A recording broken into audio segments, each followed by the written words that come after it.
Hi friends आज मैं आपको एमआरआई ऑर्बिट विद कंट्रास्ट का एमआरआई दिखाने जा रहा हूँ कि एमआरआई ऑर्बिट करने से पहले आपको ऑर्बिट में कौन से सीक्वेंस लेने हैं और उनकी आइडेंटिफिकेशन हम कैसे करते हैं। तो देखिए फ्रेंड्स, मेरे पास कल पेशेंट आए थे एमआरआई ऑर्बिट विद कंट्रास्ट करवाने।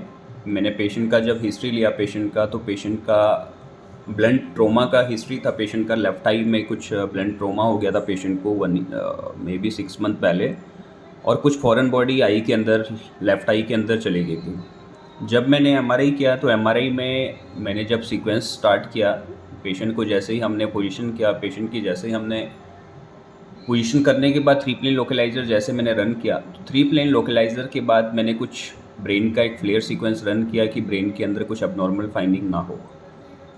तो मुझे ब्रेन क्लियर दिखा, ब्रेन के अंदर कोई भी अबनॉर्मल फाइंडिंग मुझे नहीं दिखी। तो मैंने फिर डेडिकेट स्टडी ब्रेन ऑर्बिट की है। तो ब्रेन ऑर्बिट करने के लिए मैंने जब ऑर्बिट का फैट सेट सीक्वेंस लिया, तो फैट सेट की आइडेंटिफिकेशन देखो फ्रेंड्स, आपको कैसे करना है कि बाहर का फैट इसमें बिल्कुल क्लियर आपको हाइपोइंटेंस नज़र आ रहा है। बाहर का क्लियर फैट आपको हाइपोइंटेंस नज़र आ रहा है, और ऑकुलर फैट भी बिल्कुल पूरा स्प्रेस है, और ऑप्टिक नर्व आपको बिल्कुल इसमें क्लियर आई की तरफ जाती हुई दिख रही है आपको। तो देखो फ्रेंड्स, राइट आई बिल्कुल क्लियर दिख रही है, इसमें फ्लूइड है बिल्कुल क्लियर दिख रहा है, और लेफ़्ट आई में कुछ आपको सिग्नल नॉर्मल सा दिख रहा है, ये देखिए। तो इसमें क्लियर पता चल रहा है कि पेशेंट की लेफ़्ट आई में कुछ एबनॉर्मल सी फाइंडिंग है। तो पहले फ्रेंड्स आपको सीक्वेंस आइडेंटिफाई करना आना चाहिए कि आप सीक्वेंस को कैसे आइडेंटिफाई कर सकते हैं। तो ये MRI axial T2 fat set आई ऑर्बिट का सीक्वेंस है। फैट सेट के बाद मैंने कॉर्नल में फैट सेट लिया, कॉर्नल में मैंने दोनों आई को कवर करके पीछे ऑप्टिक क्यास्मा तक अच्छे से कवर किया है। ये देखिए, ये भी मेरा फैट सेट सीक्वेंस है। क्लियर।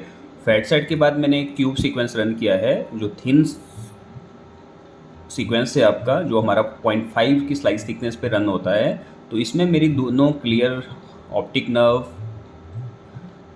और जो मसल्स है और फैट है वो बिल्कुल क्लियर दिख रहे हैं, ये देखिए। और ऑप्टिक क्यास्मा की ओरिएंटेशन बिल्कुल क्लियर आपको इसमें दिख रही है, बट अब नॉर्मल सिग्नल आपको लेफ्ट आई के अंदर ही लग रहा है, ये देखिए।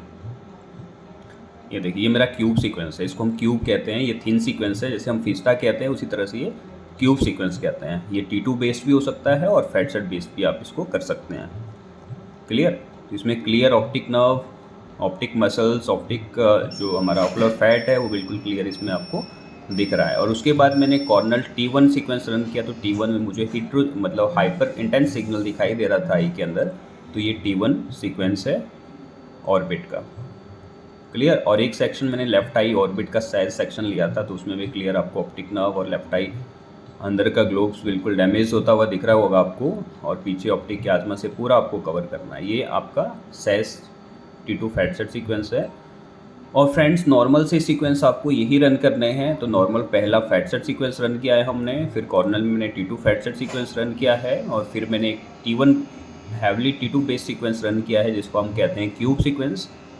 और ये बहुत थिन सीक्वेंस है हमारा, ये देखिए। इसकी स्लाइस थिकनेस स्पेसिंग हम देखें अगर, तो 0.5 की स्लाइस थिकनेस है इसकी, ये देखिए। और इसके अंदर पूरा आपको क्लियर आइज़ के muscles, fat, optic nerve, optic chiasma बिल्कुल क्लियर दिख रहा है, ये देखिए। तो उसके बाद जैसे मैंने कंट्रास्ट स्टडी की, तो कंट्रास्ट में जब मैंने कंट्रास्ट स्कैन किया, तो कंट्रास्ट में मैंने 2 सीक्वेंस मोस्ट कॉमनली रन किए हैं। एक मैंने एक्सियल में लिया है और एक मैंने कॉर्नल सेक्शन में लिया है। तो एक्सियल पोस्ट कंट्रास्ट में मैंने axial T1 with fat set sequence लिया है। तो इसमें भी आपको ऑर्बिट के अंदर कुछ एबनॉर्मल अनाउंसमेंट देखने को मिल रही है, और राइट आई बिल्कुल क्लियर आपको देखने को मिल रही है, ये देखिए। राइट आई क्लियर है और लेफ्ट आई में एबनॉर्मल इंटेंसिटीज आपको देखने को मिल रही है। फिर मैंने कॉर्नल में एक ब्रावो सीक्वेंस रन किया, जो आपको कुछ इस तरह से देखने, ये भी थिन सीक्वेंस है, और उसके अंदर आपको अब नॉर्मल से फाइंडिंग कुछ इस तरह से देखने को मिल रही है, ये देखिए। ये ब्रावो सीक्वेंस है।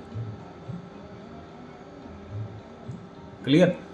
तो देखो फ्रेंड्स, हमने ये फाइनल डायग्नोज जब पेशेंट का बनाया था, तो पेशेंट का ये पैथेसिस बल्बाई जिसको कहते हैं, अंदर का ग्लोब पूरा फट चुका है पेशेंट का, ये देखिए। फट के बिल्कुल पोस्टीरियर पोर्शंस में आ गया है, और पेशेंट्स का ये परमानेंटली डैमेज हो चुका है, क्योंकि ब्लंट ट्रॉमा का हिस्ट्री था पेशेंट का, और कुछ फॉरेन बॉडी आई के अंदर चली गई है, तो ये यहाँ का ग्लोब देखिए बिल्कुल डैमेज है, जिसको हम पैथेसिस बल्बाई कहते हैं, और लेफ्ट आई पैथेसिस बल्बाई का केस है ये।